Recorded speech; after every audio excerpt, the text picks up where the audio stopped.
তো নমস্কার বন্ধুরা, আজ আরেকটি ভিডিও নিয়ে চলে এসেছি আমরা, একটু ইনফরমেটিভ টাইপ ভিডিও।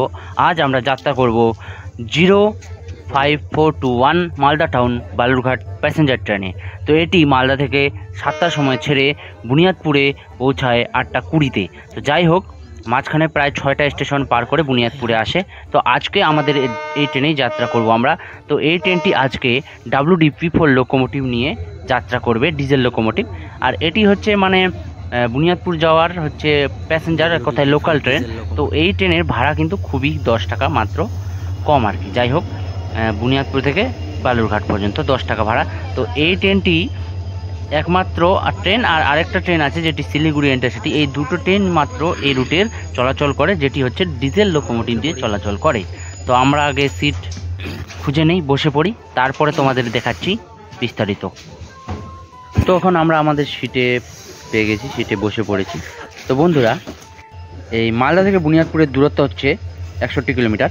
তো মালদা থেকে 7টার সময় ছেড়ে 8টা 20-তে এখানে পৌঁছেছিল ট্রেনটি, একদম সঠিক সময়ে। এটা ট্রেনটা অতটা লেট করে না, এবং 8টা 22-এ 2 মিনিট হল্টের পরে এটা ছেড়ে দেয়। তো এরপরেই কিন্তু আসবে আমাদের গঙ্গারামপুর স্টেশন।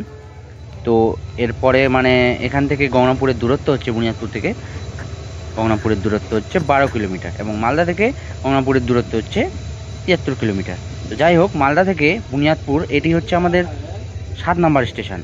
মানে মালদা থেকে বুনিয়াদপুরের মধ্যে এই ট্রেনটি প্রায় 6টি, মানে ওল্ড মালদা জংশন না, ওল্ড মালদা, আদিনা, একলাখি জংশন, তারপরে গাজল, দেওতলা, দৌলতপুর, তারপরে আমাদের বুনিয়াদপুরে ঢুকছে। তো এইটা হচ্ছে আমাদের বংশিয়ারি ব্রিজ, এটা এখন আমরা পেরোচ্ছি। তো বংশিয়ারি ব্রিজ আর আরেকটা ব্রিজ, মানে এই রুটে আর কি যেতে গেলে তোমরা হচ্ছে 2টা হচ্ছে ব্রিজ পাবা, মানে 2টা নদী, বড় নদী, আমাদের জেলার প্রধান নদীগুলির মধ্যে দুটি। তো একটা হচ্ছে টাঙ্গর নদী, আর একটা হচ্ছে পূর্ণভবা নদী। পূর্ণভবা নদীটা পরে হচ্ছে একটু গঙ্গারামপুর ঢুকতেই। তো যাই হোক, কিছুক্ষণ পরে আমরা ঢুকবো গঙ্গারামপুরে।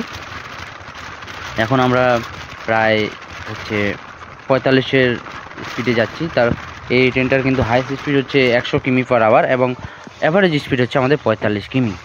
যাই হোক, কিছুক্ষণ পরে আমরা গঙ্গারামপুরে ঢুকছি, আর বাদ বাকি তোমরা এনজয় করো সিনেমাটিক ভিউ।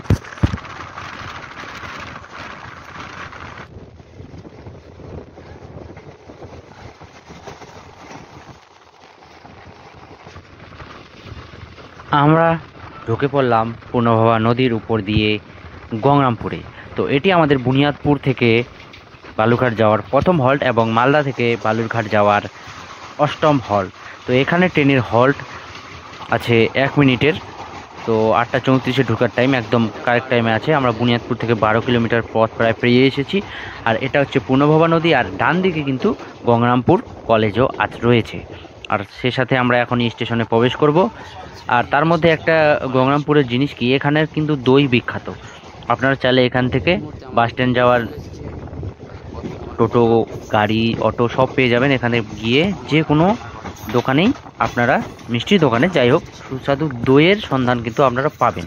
এছাড়াও আরেকটা কথা বলি, এই গঙ্গারামপুরে কিন্তু ইউটিএস যেটি মানে অনলাইনে টিকিট হয়, জেনারেল টিকিট, সেটার ব্যবস্থা কিন্তু নেই। সেটি একমাত্র মালদা থেকে, বুনিয়াদপুর থেকে এবং বালুরঘাট থেকে কাটতে পারবেন। তো যারা ইউটিএস বা অনলাইনে টিকিট কাটেন তাদের জন্য একটু অসুবিধা, বাট আপনারা চাইলে বুনিয়াদপুরের থেকে মানে টিকিটটা করে নিতে পারেন, কারণ ভাড়া তো একই পড়বে, একই ব্যাপার। তো বুনিয়াদপুরে মাত্র 2 মিনিটের হল্ট আছে, 34 থেকে 36 পর্যন্ত। তো যাই হোক, মালদা থেকে কিন্তু এটার দূরত্ব 73 কিলোমিটার। তো এখানে আমরা হালকা দাঁড়াবো, তারপরেই বেরিয়ে যাব আমাদের নেক্সট হল্ট মালঞ্চার দিকে। তো লেটস গো।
এই মুহূর্তে আমরা প্রবেশ করলাম মালঞ্চা রেল স্টেশনে।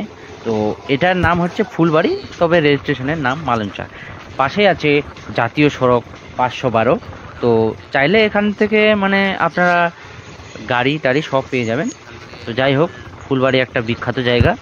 অবশ্য স্টেশনটা তেমন বড় করা হয়নি, বেশি হল্টও নেই এখানে, 1 মিনিটের হল্ট। এখানে প্রায় হল্ট হচ্ছে 8:45 থেকে 8:46, 1 মিনিটের হল্ট। আর আমরা বুনিয়াদপুর থেকে 21 কিলোমিটার পার হয়ে আসলাম বালুরঘাটের দিকে, আর মালদা থেকে 83 কিলোমিটার। তো এরপরে আমাদের হল্ট হবে রামপুর বাজার। তো মালঞ্চা থেকে রামপুর বাজারের দূরত্ব হবে মাত্র 4 কিলোমিটার। তো চলো, কিছুক্ষণের মধ্যেই আমরা ঢুকে যাব রামপুর বাজারে। তবে রামপুর বাজারটা কিন্তু বর্তমানে বড় স্টেশন, এটিকে মানে ক্রসিং এখানে হয়, আর এটি বড় করার কাজও চলছে। যেহেতু কিছুদিন পরেই হয়তোবা হিলি লাইন যদি শুরু হয়, তারপরে বালুরঘাট স্টেশনে যদি মানে অমৃত ভারত স্টেশনের কাজ চলছে সেটিও যদি হয়, তাহলে সেক্ষেত্রে হবে কি, এখানে ক্রসিংয়ের সুবিধা হবে, যেহেতু এখানে ডবল লাইন নেই। তো যাই হোক, চলো আমরা রামপুর বাজারে প্রবেশ করি, দেখাচ্ছি তারপর তোমাদের। তো বলতে বলতেই আমরা চলে এসেছি রামপুর বাজার স্টেশনে। এটি বুনিয়াদপুর থেকে আমাদের 3 নম্বর স্টেশন, আর তার মানে মালদা থেকে এটি হচ্ছে আমাদের 10 নাম্বার স্টেশন। তো এই স্টেশনেও 1 মিনিটের হল্ট রয়েছে। তো সামনে এই পাশে যেটি মানে মেন রোডের নাম হচ্ছে NH 512, আর এটা রামপুর বাজারই বলা হয়, রামপুর। যাই হোক, মানে স্টেশনের নামও রামপুর আর বাস স্ট্যান্ডের নামও রামপুর। তো এরপরে আমরা বেরিয়ে পড়ব মল্লিকপুর হাটের উদ্দেশ্যে। তো মল্লিকপুর হাট একটা হচ্ছে বিখ্যাত জায়গা, যাকে আমরা বাউল বলে চিনি বাস স্ট্যান্ডকে। তো এর আশেপাশেই কিন্তু মানে এর পাশে কিন্তু হচ্ছে বল্লা মন্দির, মা বল্লার পূজার সময় ট্রেন কিন্তু ওখানেও দাঁড়ায়। তো এই সময়টা কিন্তু বল্লা পূজা চলছিল। যাই হোক, তো সেই সময় কিন্তু বল্লাতেও হল্ট দেওয়া হয়। রামপুর বাজারে আমাদের হল্ট ছিল হচ্ছে 1 মিনিটের। তারপরে মানে চলে এসেছি আমরা হচ্ছে মল্লিকপুর হাটের উদ্দেশ্যে।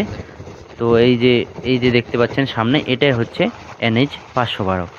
তো একদম খুব কাছেই রোড। আপনারা যদি ট্রেন থেকে কোনো দেরি হয় বা কিছু হয়, মানে এমার্জেন্সি সিচুয়েশনে, আপনারা চাইলে সব সময় গাড়ি চলে 3 রাত 24 ঘন্টা। তো চাইলে যে কোনো সময় আপনারা গাড়িও ইউজ করতে পারেন। তো যাই হোক, এরপরে আমাদের হল্ট পড়ে মল্লিকপুর হাট। তার দূরত্ব হচ্ছে বুনিয়াদপুর থেকে 32 কিলোমিটার এবং মালদা থেকে 93 কিলোমিটার, 11তম স্টেশন। আর বুনিয়াদপুর থেকে 4র্থতম স্টেশন। এই যে হচ্ছে আমাদের স্টেশন মালঞ্চা, এক কথায় বাউল, যাকে আমরা বাস স্ট্যান্ডে বাউল নামে চিনি। যাই হোক, এখানেও 9টা 7-এ ঢোকার টাইম, 1 মিনিটের হল্ট। আর বুনিয়াদপুর থেকে ছাড়ে যে ট্রেনটি, সেটি হচ্ছে ছাড়ে হচ্ছে 8:20-তে, আর বালুরঘাটে পৌঁছানোর টাইম কিন্তু হচ্ছে 9:35-এ। তবে যেহেতু মানে অতক্ষণ ধরে দাঁড়ায় না ট্রেনটা, আর যথেষ্ট স্পিডে আসে, তো সেক্ষেত্রে সময়ের আগে পৌঁছে যায়। তো মল্লিকপুর পার হয়েই আমরা এখন মা বল্লা স্টেশনে দাঁড়াচ্ছি। তো এটা কিন্তু স্পেশাল কয়েকদিন, 7 দিন ধরে এখানে স্টপেজ দেওয়া হয়। মা বল্লা পূজার একদিন শুরু হওয়ার একদিন আগে থেকে আর কয়েকদিন পর্যন্ত, মানে 1 সপ্তাহ আর কি, এখানে হল্ট দেওয়া হয়। এখানে কিন্তু যতক্ষণ না যাত্রীরা ঠিকমতো উঠছেন বা নামছেন, ততক্ষণ কিন্তু এখান থেকে ট্রেনটি ছাড়া হয় না। তো যাই হোক, পূজার সময় আপনারা চাইলে বল্লা পূজার সময় বল্লা মার দর্শনের জন্য এই ট্রেন, যে কোনো ট্রেন প্রেফার করতে পারেন। সব এক্সপ্রেস অথবা লোকাল সব ট্রেনে কিন্তু এখানে হল্ট দেওয়া হয়। তো তারপরে আমরা চলে আসি সময়ের অনেক আগেই, প্রায় 10 মিনিট আগেই আমরা পৌঁছে যাই বালুরঘাট স্টেশনে। তো এই যে বালুরঘাট স্টেশন, এটা কিন্তু অমৃত ভারত স্টেশনের কাজ চলছে। তো যাই হোক, এখানে প্রায় 3টা প্ল্যাটফর্ম ছিল, আর সাথে আরও মনে হয় 3টা প্ল্যাটফর্ম হচ্ছে। আর এখানে সে সাথে ফুড সংরক্ষণেরও ব্যবস্থা করা হচ্ছে। পাশে যে গম্বুজগুলো দেখতে পাবেন, সেগুলোতে কিন্তু চাল, গম, শস্য জাতীয় জিনিস রাখা হবে খাওয়া দাওয়ার। তো ওই দিকে হচ্ছে বালুরঘাট হসপিটাল আছে, এখান থেকে সব কিছু ওয়েল কানেক্টেড, আর যে কোনো সময় আপনারা গাড়ি পাবেন। আর এছাড়াও আপনাদের যদি কোনো সমস্যা হয় ভিডিও বিষয়ে বা আরও কোনো ডিটেলস জানতে চান, তো অবশ্যই আমাকে কমেন্টে জানাতে পারেন। আর এই ট্রেনের ভাড়া কিন্তু বলে দেয় 10 টাকা মাত্র, বালুরঘাট থেকে বুনিয়াদপুর বা বুনিয়াদপুর থেকে বালুরঘাট। ওর বেশি গেলেই কিন্তু 20 টাকা করে ভাড়া, লোকাল ট্রেন যেহেতু 20 টাকা। তো যাই হোক, এই ট্রেনটি প্রতিদিনই চলে। আর যাওয়ার সময় মানে বালুরঘাট বুনিয়াদপুর থেকে আসার সময় তো 8:20, এবার বালুরঘাট থেকে যখন বুনিয়াদপুরের দিকে বা মালদার দিকে আসে তো সময় কিন্তু হচ্ছে 6:10 বালুরঘাট থেকে ছাড়ে, তখন কিন্তু ট্রেনের নাম্বার হয় 05422। তো 6:10 PM ছাড়ে এটি সন্ধ্যা, আর মালদাতে পৌঁছায় 7:02 PM। তো যাই হোক, এই যে দেখতে পাচ্ছ ওই পাশে মানে একটি আলাদা এক্সট্রা প্ল্যাটফর্ম করা হচ্ছে হয়তো বা অমৃত ভারতের জন্য। আর এখান থেকে কিন্তু হিলি পর্যন্ত লাইন করার পরিকল্পনা করেছেন রেলমন্ত্রী। তো যাই হোক, তা এখনও হয়তো বা দেরি আছে, তবে কিন্তু অমৃত ভারতের স্টেশন করার কাজ একদম দুরন্ত গতিতে চলছে। আর ওই পাশে যেটি দাঁড়িয়ে আছে ওটি হচ্ছে আমাদের ফারাক্কা এক্সপ্রেস। তো বালুরঘাট থেকে এখন অনেক ট্রেন ছাড়ে, নবদ্বীপ ধাম এক্সপ্রেস আছে, ফারাক্কা এক্সপ্রেস আছে, যেটি আগে ফারাক্কা থেকে ছাড়তো, বর্তমানে বালুরঘাট থেকে ছাড়ে। তো এটি কিন্তু একদম ভাটিন্ডা পর্যন্ত যায়, আর সপ্তাহে প্রায় 3-4 দিন চলে। আর অনেক ট্রেনই আছে যদি আপনারা লোকালে যাত্রা করতে চান। লোকালে বলতে এক্সপ্রেস ট্রেনের ভাড়া তো বেশি লাগে, লোকালে কিন্তু এই এই আমি যেটা মালদা টাউন এবং বালুরঘাট প্যাসেঞ্জার ট্রেন, এটি কিন্তু আসার টাইম মালদা থেকে 7টার সময় বালুরঘাটে আসার টাইম, আর বালুরঘাট থেকে যখন মালদা যায় তখন কিন্তু সন্ধ্যা 6:10। তো অমৃত ভারত স্টেশন এখনও দেরি আছে। তো যাই হোক, এইখানে কিন্তু অনেক কাজ চলছে, আরেকটা ওভারব্রিজও করা হবে। আর এই পাশে দেখতে পাচ্ছেন এখানে আরও 2টা ওই পাশেও প্ল্যাটফর্ম হতে পারে। আর ওই দিকে দেখতে পাচ্ছেন ওটাই হচ্ছে আমাদের ভাতিন্ডা অথবা ফারাক্কা এক্সপ্রেস, যেটি পাঞ্জাব পাড়াও ভাতিন্ডা পর্যন্ত যায়। তো জোর কদমে কাজ চলছে, ওভারব্রিজও আরেকটা হবে। আর হিলি পর্যন্ত লাইনটা কখন হবে তা যদি হয় অবশ্যই জার্নি করব, আপনাদের দেখাবো। আর অবশ্যই একটা বন্ধু বলে রাখি কথা, যে আমিও বালুরঘাটের লোক। তো অবশ্যই আপনারা চাইলে আমার চ্যানেলটি সাবস্ক্রাইব করে দিবেন, ভালো যদি লাগে অবশ্যই। আর ইনফরমেটিভ টাইপ যে কোনো টাইপের ভিডিও আপনারা পেতে থাকবেন, আর বিশেষ করে রেল অর্থাৎ ভ্রমণের ভিডিও আপনারা পাবেন। আর এইখানে কিন্তু শিয়ালদাতে পাশে কিন্তু শিয়ালদা এক্সপ্রেস ছিল, ওই পাশে শিলিগুড়ি ইন্টারসিটি এক্সপ্রেস ছিল, নবদ্বীপ ধাম, সব মানে অনেকগুলো ট্রেন হয়ে গেছে। তো প্ল্যাটফর্ম সংখ্যা কম, তাই হয়তো জোর কদমে কাজ চলছে। আর এই যে প্ল্যাটফর্মের নাম্বার যেগুলো দেখায় ভালো সাহায্যে, ওগুলোও কিন্তু লাগানো হচ্ছে, এখনও শুরু হয়নি, তবে ধীরে ধীরে কাজ চলছে। আর আশা করি এই 2025 আর মানে 2025-এ যে স্পিডে কাজ চলছে তাতে 2025-এর মধ্যেই কাজ কমপ্লিট হয়ে যাবে। তো যাই হোক, 9:35-এর টাইম ছিল, সময়ের অনেক আগেই আমরা পৌঁছে যাই, 10 মিনিট আগেই। আর এই যে দেখতে পাচ্ছ বালুরঘাট স্টেশন, আর এটি হচ্ছে আমাদের আজকের লোকোমোটিভ ছিল। তো এখানে আমরা বালুরঘাটকে টাটা করে একটু আমার গন্তব্যের দিকে চলে যাই। তো ভিডিওটা ভালো লাগলে অবশ্যই বন্ধু লাইক শেয়ার সাবস্ক্রাইব করে দেবেন। আজকের মতো এখানেই টাটা।